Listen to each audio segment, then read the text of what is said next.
வணக்கம் நண்பர்களே. உலகம் முழுக்க புத்தாண்டு கொண்டாட்டங்கள் தொடர்ந்து நடந்துகிட்டு இருக்கு. மக்கள் மகிழ்ச்சியா இருக்காங்க. மிகப்பெரிய ஒரு கிரவுடு எல்லா இடத்திலுமே. அது இந்தியாவா இருக்கட்டும், வெளிநாடுகளா இருக்கட்டும், தமிழ்நாடா இருக்கட்டும், எங்க பார்த்தாலும் கூட்டம். எப்புட்றா இவங்கலாம் எங்கடா இருந்தாங்க இவ்வளோ காலம்? அப்படின்னு கேட்குற மாதிரி மேசிவா செலிப்ரேஷன் நடந்துகிட்டு இருக்கு எல்லா இடத்துலயும். சின்ன சின்ன ஊர்கள்லலாம் கூட செலிப்ரேஷன்ங்கிறது எக்ஸ்ட்ராடினரியா இருக்கு. இந்த நாளின் தொடக்கமே ரொம்ப பாசிட்டிவ் வைப்போட நடந்ததுன்னு சொல்லலாம். அ வழக்கம் போல புத்தாண்டு, பொங்கல், தீபாவளி, அதேபோல தமிழ் புத்தாண்டு இந்த மாரி முக்கியமான அந்த பண்டிகைகளின் போதும் ரஜினிகாந்த் தன்னுடைய ரசிகர்கள சந்திப்பதை வழக்கமா வச்சுக்கிட்டு இருக்காரு. பிறந்த நாளுக்கு சந்திக்கிறாரோ இல்லையோ, இந்த நாட்களில் அவர் தனது ரசிகர்கள தவறாம சந்திக்கிறாரு. அதேபோல இன்றும் காலையிலேயே ஒரு 7 மணிக்கெல்லாம் அவரு ரசிகர்கள சந்திச்சுட்டார். என்னன்னா இந்த வாட்டி அதிகாலையிலிருந்தே அவர் வீட்டு முன்னாடி கூட்டம் குவிய ஆரம்பிச்சிருச்சு. மிகப்பெரிய கூட்டம். நீங்க இன்னைக்கு அவர் வீட்டு முன்னாடி கூடுன கூட்டம் பார்த்தீங்கன்னா, அவர் வீட்லருந்து அந்த தெரு முடிஞ்சு அடுத்த அந்த தெரு உள்ள நுழையிறாங்கல்ல, அதுவரைக்கும் கூட்டம் கூடியிருந்ததா நண்பர்கள் சொன்னாங்க போயிட்டு வந்தவங்க. இந்த கூட்டத்துக்கு அவங்கள ஏமாத்தாம ரஜினிகாந்த் நேரில் அவர்கள்கிட்ட பேசி, வாழ்த்துக்கள தெரிவிச்சு, தனது அன்பு முத்தங்கள அவங்களுக்கு பரிசா குடுத்து, ஆசீர்வாதத்த தெரிவிச்சு, அவர்களுக்கு புத்தாண்டு வாழ்த்துக்கள் தெரிவிச்சாரு. மக்கள் அத்தன பேருமே ரொம்ப மகிழ்ச்சி. அவர பார்த்த பார்த்த உடனே கிடைக்கிற அந்த மகிழ்ச்சி இருக்குல்ல.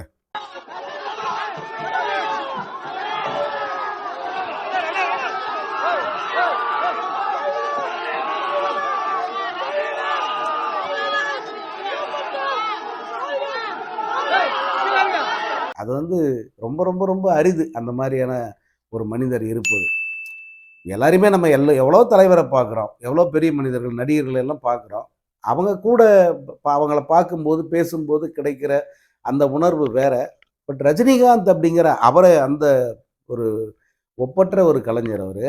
அவரை பார்க்கும்போது நமக்கு ஏற்படுகிற அந்த அதிர்வு இருக்கே, வைப் இருக்கே, அது வேற அது. அது சந்திச்சவங்களுக்கு மட்டும் தான் புரியும். அல்லது அவர பார்க்கும்போது, அத பார்த்தவங்களுக்கு புரியும்.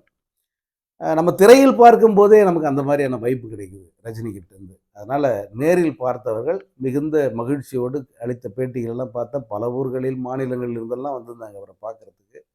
அவரும் தனது வாழ்த்துக்கள, புத்தாண்டு வாழ்த்துக்கள தெரிவிச்சுட்டு, ரசிகர்கள் அன்போடு குடுத்த அத்தனை கிஃப்ட்டையும் வாங்கிக்கிட்டார். அதுதான் ரொம்ப முக்கியம். ரஜினி சார பொறுத்தவரைக்கும் அவர் கூட நெருங்கி பழகிய பலரும் சொல்லுவாங்க, சார் ஒரு எளிய பொருளை பரிசளிச்சா கூட, அதை அவரு ஒரு அத சாதாரணமா எடுத்துக்க மாட்டார். அத சாதாரணமா எடுத்துக்காம, அதற்கு உரிய முக்கியத்துவம் குடுத்து, அத ரொம்ப பொக்கிஷமா வாங்கிக்குவாராம். இப்போ நீங்க ஒரு வேட்டி சட்டை தர்றீங்க, அல்லது ஏதோ ஒரு கிஃப்ட் தர்றீங்க, ஒரு சின்ன புக்கு தர்றீங்க, தவறாம அவர்களுக்கு நன்றி தெரிவிப்பாரு, முடிஞ்சா அவங்களுக்கு பதில் அனுப்புவாரு. அத வாங்கி பத்திரமா வச்சுப்பார்.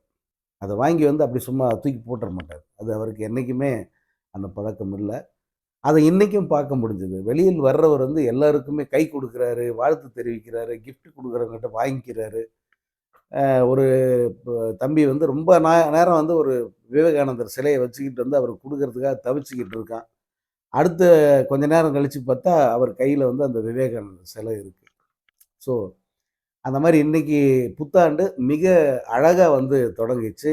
ஒரு நல்ல நேர்மறையான ஒரு உணர்வோட இந்த புத்தாண்டு தொடங்குச்சு.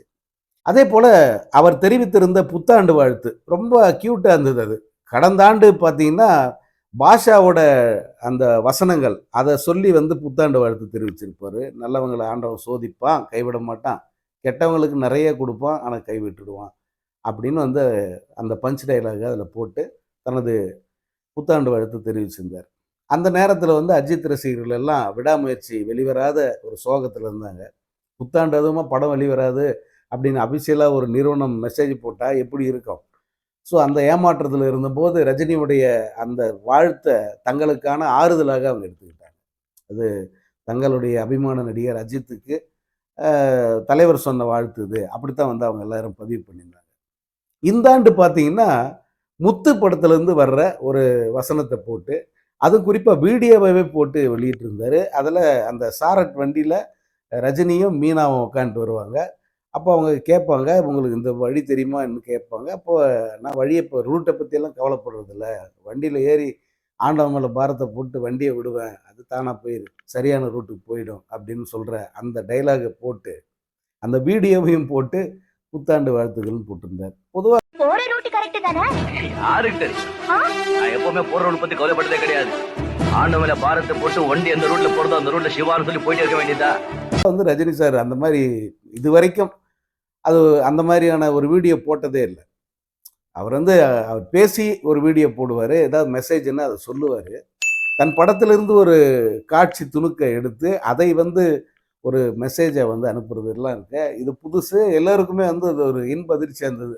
அப்புறம் பார்த்தா, சோசியல் மீடியா ஃபுல்லா ரஜினியினுடைய அந்த வீடியோ தான் வைரலா ஓடிக்கிட்டு இருக்கு. இப்போ வரைக்கும் புத்தாண்டு வாழ்த்து சொல்றவங்க ரஜினியோட அந்த வீடியோவை அப்படியே கட் பண்ணி தங்கள் பேஜில் போட்டு வாழ்த்து தெரிவிச்சுக்கிட்டு இருக்காங்க.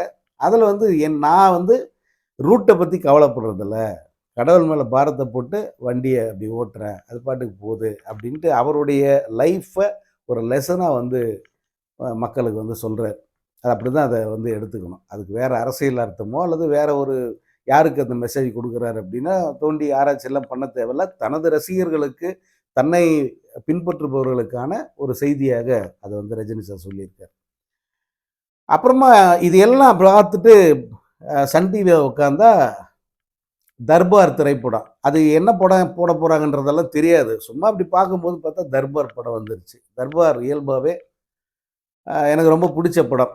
காரணம் என்னன்னா, அந்த படத்தோட கதை, ஸ்கிரிப்ட் அப்படி இல்லை. அந்த படத்தில் ரஜினி வருகிற ஒவ்வொரு ஃப்ரேமும் எனக்கு பிடிக்கும். முதல் காட்சியிலிருந்து இறுதி காட்சியில் அவர் சல்யூட் அடிச்சு நிற்கிற அந்த காட்சி வரைக்கும் ரஜினி வருகிற எல்லா காட்சியும் எனக்கு ரொம்ப பிடிக்கும். அதிலும் அவருடைய அப்பியரன்ஸ் இருக்க அல்டிமேட்டாக இருப்பார். அந்த படம் நடிக்கும்போது அவருக்கு என்ன வயசு தெரியுமா? 70 வயது. 70 வயதில் அந்த மனிதர் அந்த படத்தில் ஓடுறது, படிக்கட்டுகளில் ஏறி இறங்குற அந்த வேகம், ஓட்டமா நடைமா தான் ஏறி இறங்குவார் படிக்கட்டுகளில். அதே போல் சண்டை காட்சிகள் எல்லாத்துலேயுமே ரஜினி சார் ஒரு 30-35 வயது இளைஞர் எப்படி செயல்படுவாரோ, எப்படி ஆக்ஷனில் பண்ணுவாரோ அந்த மாதிரி பண்ணியிருப்பார். பல காட்சிகள் ரொம்ப நல்லா இருக்கும். இந்த படத்தில் ஸ்கிரிப்டில் முருகதாஸ் கோட்டை விட்டார் அப்படிங்கிறது எந்த மாற்று கருத்து இல்லை. நான் அதுக்கெல்லாம் வக்காலத்து வாங்கவே இல்லை. அதில் நிறைய லாஜிக் மிஸ்டேக் இருக்குது, நிறைய கேள்விகள் இருக்குது. ஏன்டா இந்த ஆள் கிடைச்ச பொன்னான வாய்ப்பை இப்படி வீணடிச்சிட்டாரு அப்படிங்கிற அந்த நினைப்பெல்லாம் ஆதங்கமெல்லாம் இருக்குது. ஆனால் ரஜினியை எப்படி காட்டணும் அப்படிங்கிறதுல ஏஆர் முருகதாஸ் ரொம்ப கான்சன்ட்ரேட் பண்ணியிருக்காரு. அவருக்கான காஸ்டியூம்ஸு, அதே போல் மேக்கப்பு எல்லாமே சரியாக பக்காவாக பண்ணியிருப்பாங்க. அதிலும் அந்த ஒரு ப்ளூ கோட் போட்டுட்டு ஒரு காட்சியில் அவர் வீட்டுக்குள்ளே அப்படி ஓடி வர்ற மாதிரி சீனெல்லாம், அதெல்லாம் முருகதாஸ் ரொம்ப ரசித்து எடுத்திருப்பார் போல இருக்குது. அதே போல் அந்த தலைவன் வேற ரகம் பார்த்து உஷாருங்கிற அந்த ஆக்ஷன் சாங்கு, அது ஒரு ஆக்ஷன் சாங் காட்சி அது. அதையும் ரொம்ப அழகாக எடுத்திருப்பார். அதே போல் அப்பாவுக்கு மகளுக்குமான அந்த அந்த உறவை அவர் காமிச்சதும் ரொம்ப எக்ஸலண்ட்டாக இருக்கும். ரொம்ப நெகிழ்ச்சி அடைய வைக்கிறதா இருக்கும். ஸோ அந்த படத்தை பார்க்க உக்காந்தோம். கடைசி வரைக்கும் எந்திரிக்கவே முடியல. இவ்வளவு விளம்பரங்களையும் தாங்கிட்டு கடைசி வரைக்கும் உட்காந்து இறுதி காட்சி முடிஞ்ச பிறகு தான் நான் இந்த வீடியோவை பேசுகிறேன். அந்த அளவுக்கு படம் ரிலீஸ் ஆகி 6 வருஷம் ஆயிடுச்சு.